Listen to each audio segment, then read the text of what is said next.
Yeah, absolutely could pull it off without my math degree. Use very little math. Use a lot of elementary school math. Being comfortable with risk is very important. We tend not to have things like stop losses. I think those aren't necessarily a great risk management tool. Trying to think of a good example of a trade where I've lost a ton of money. Well, I don't know. I probably don't want to go into specifics too much with that.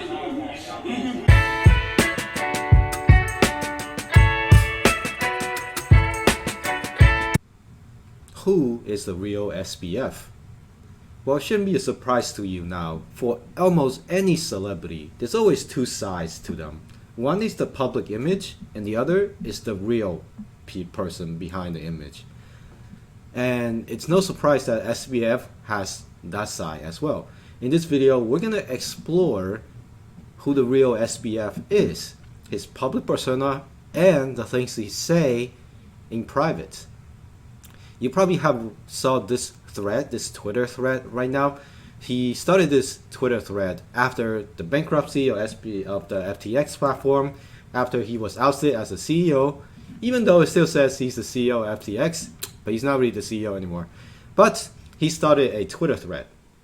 During this time, he wrote one word per tweet for about 2 or 3 days, over 2 or 3 days.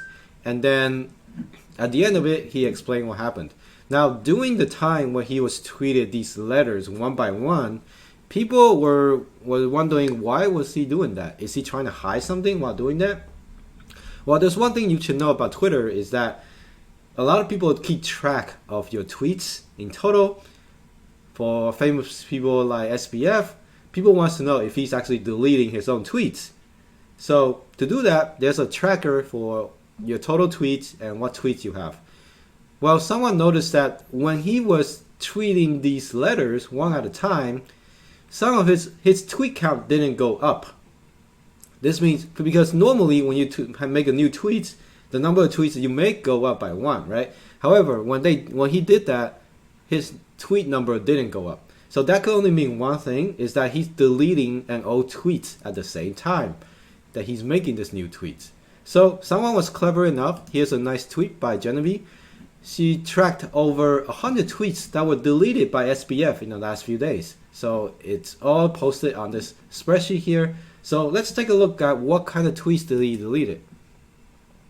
So this is a list of tweets that he deleted over the past few days. So as you can see, there's a lot of them, and most of them are retweets. So those are not the things we're interested in. I looked through them, they're okay. But I think he's trying to hide the real ones that he's actually care about. So the real tweets that he deleted that it's actually criminal is this one. So it says FTX has enough. This is November 7th. This is the day before the collapse of FTX. It says FTX has enough to cover all client holdings. We don't invest client assets, which is false, we know for now. We have been processing all withdrawals, also false, and will continue to be. Some detail of withdrawal speed. So this is all false statement here. This is actually incriminating statement.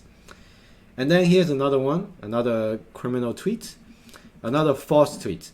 It's about their bank. It's heavily regulated. Even when that slows down, we have gap audits with greater than 1 billion excess cash. We have long history of safeguarding client assets, and that remains true today.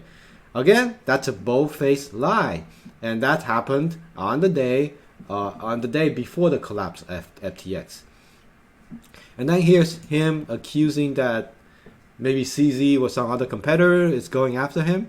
It says FTX is fine, assets are fine. Again, another lie. So these are the tweets that he posted out. I think in the middle of a fire, he's trying to calm the public, trying to stop the massive withdrawal into FTX platform. Because a massive withdrawal, otherwise known as a bank run, is a dagger to the heart.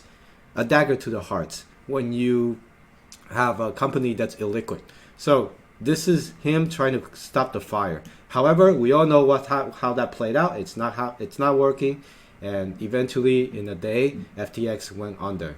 So that is that's the type of sneaky things that he's doing in the background. Now, let's go into his private, his real self, right? Remember what I said in the beginning. You have the public image of yourself, and then you have the real self. So when you look at this guy, the public, the media has telling him how to be, before the collapse, that he's the savior of crypto. He's buying up distressed assets, trying to keep the ecosystem going. He doesn't wear expensive clothing. He doesn't really care about how he looks, but he's more like a giant nerd who loves to trade and who loves to build a company. So that is the public image of SBF. The concept of effective altruism. He's going to try to get as much money as possible and then give them all away to help the world. So that is the image. And one last thing. He's the image that he's the representative of crypto, that he's, he spoke at Congress. He's the guy who wants to make regulation happen and do good for the crypto world. So that is the guy you see in the public. However, in this Vox article by Kelsey Piper, it's good to know that Kelsey Piper is also an effective altruist. She is a friend. I think she got in contact with Sam a few days ago, before the collapse. So she has access to him directly.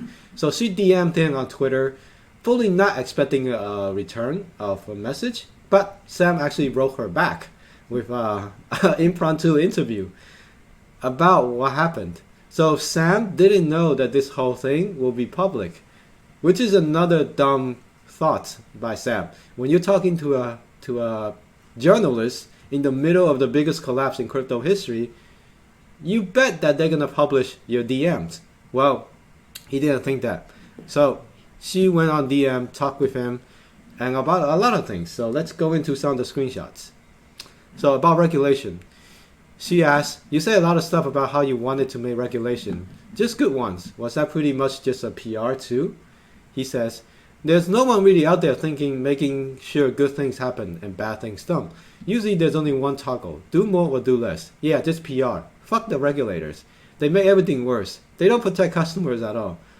It does seem like some kind of consumer protection would be good though. Maybe regulators can deliver it, but sure, it looks like consumers lose their shirt a bunch. Agree on both. It would be good, but regulators can't do it. As you can see, in the public image, he cozies up to the regulators, Congress, to make things happen, but this is all PR, it's all fake. What he really thinks about regulation is, yeah, F them, screw them. Yeah, let's keep going. And you couldn't do it, CZ isn't doing it, but who? So they can't actually, the they he's talking about here is the regulators. They can't actually distinguish between good and bad. You do more business versus do less business, and put out more moats versus put out few moats. No one will. But you want to know the truth? No one's doing it in the rest of finance either. So he's very, very pessimistic here. For that matter, other areas that are regulated, the FDA isn't helping. The giant crackdown on big tech has no point or goal or philosophy behind it. OFAC is slowly undermining U.S. interests globally, and it's the single biggest threat is U.S. being the superpower. ESG is being perverted beyond recognition. So, let's keep going. What we're left with at the end of the day is only the rich can invest, and only they can make or lose money. There's some truth to it, but it's also true that I didn't want to do sketchy stuff. There are huge negative effects from it, and I didn't mean to. Each individual decision seems fine, and I didn't realize how big the sum until the end.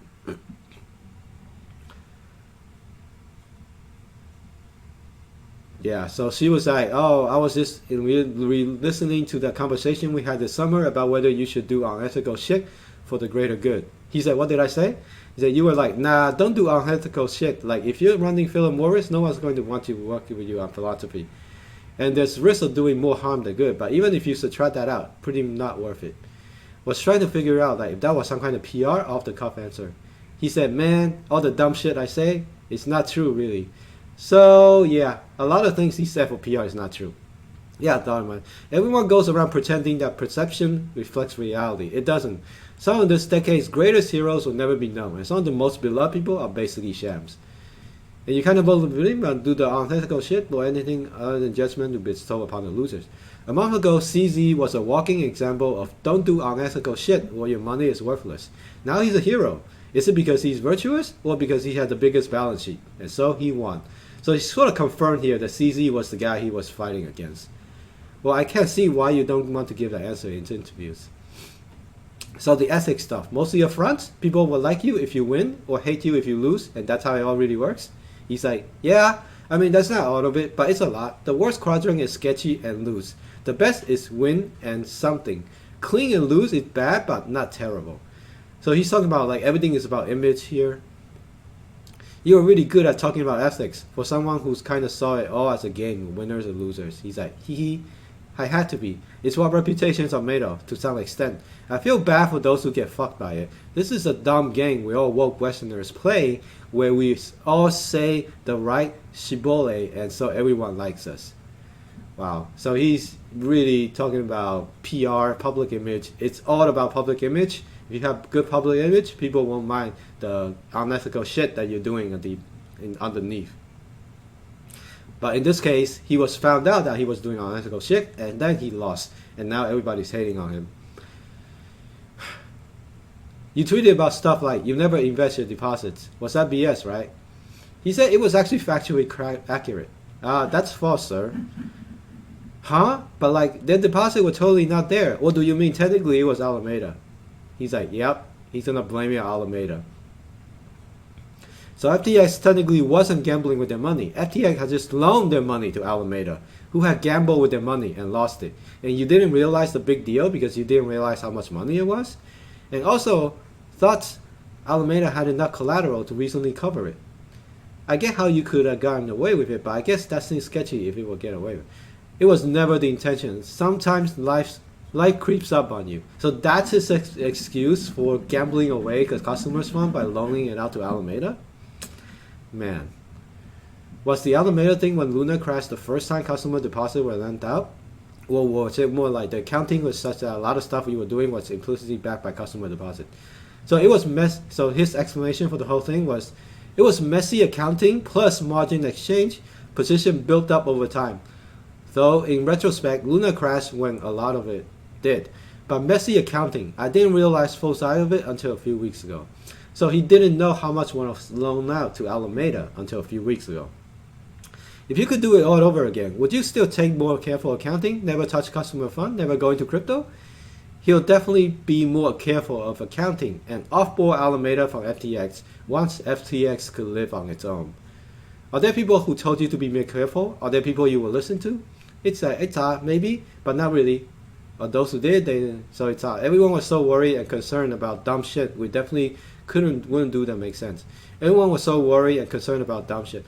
So, but what about whether you were leading customer funds? Seems like such an obvious thing for them to worry about. He's like, yeah, it's complicated. It wasn't quite lending them out. It was messier and more organic than each step was isolated. Most exchanges did some variant of what we did. It's just not as big. And without the run on the bank.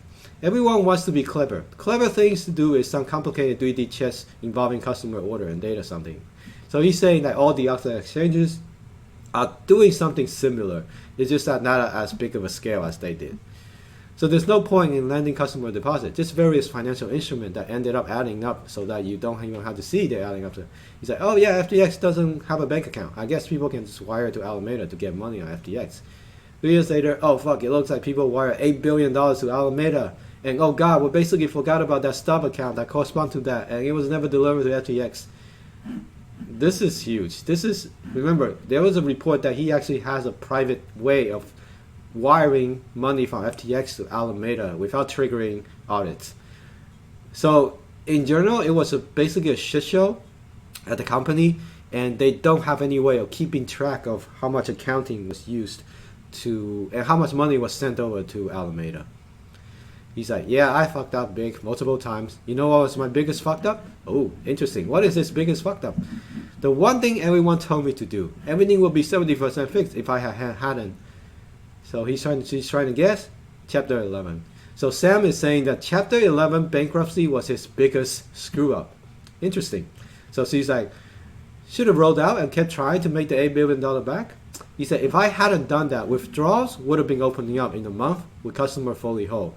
But instead, I filed, and the people in charge of it are trying to burn it all to the ground out of shame. I might still get there, but after more collateral damage. It's only 50-50. Basically, we get there if Either Gary or Nishad come back. Gary's the CTO, Nishad is another head, one of the executives of FTX. We can win the jurisdiction battle versus Delaware.